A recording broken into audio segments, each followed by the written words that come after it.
The aftermath of dangerous storms is our top story as a severe weather outbreak wreaking havoc across the country. So with all that said, let's get right out to meteorologist Jessica Van Meter tracking all of that in your first look. Hey, Jessica.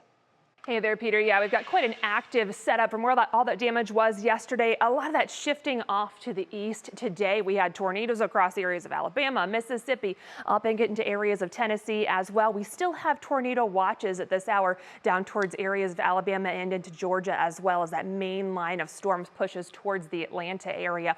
Also, a lot of flood concerns with this. Plenty of flood watches, warnings as well. There's a lot of moisture with this, and a lot of this moisture has been pushing our way. We haven't had much in terms of that severe weather, but we have had rain, some rumbles, a lot of lightning out there this morning, and some gusty winds at times. So more of the same can be expected for us tonight and into tomorrow. We've got plenty of rain off to the southwest. This is all going to be funneling our way as we go through the overnight and into tomorrow morning.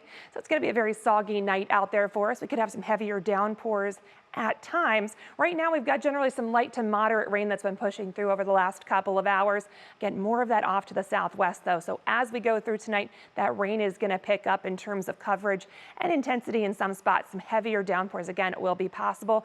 We are looking at all rain with this. Temperatures did make it into the 60s, a couple 70s out there earlier this afternoon. We're all still sitting in the 50s and 60s. So it's a very mild night by March standards. And we still have a lot of that wind. Our wind advisories have been expanded to include the entire area. Those are going to be going through tomorrow morning. We could have some of those gusts up to 50 miles per hour at times. It's going to be loud out there for tonight when you factor in the wind and the rain as well. With that, we're going to keep that weather impact alert tonight into at least the first part of Sunday. Some rain, some heavy rain at times, some thunder, lightning, some gusty winds, all going to be possible. If you have outdoor plans for tomorrow, keep an eye on the skies and the radar. You might need to adjust those a little bit. Tomorrow's going to be an interesting day for us. We start off very loud, very windy. Temperatures will actually be dropping as we go through the day tomorrow, and that's going to mean some very different conditions into St. Patrick's Day. We'll talk more about that coming up. A lot to keep track of across the next couple of days. We'll see you later in our show. Jessica, thanks.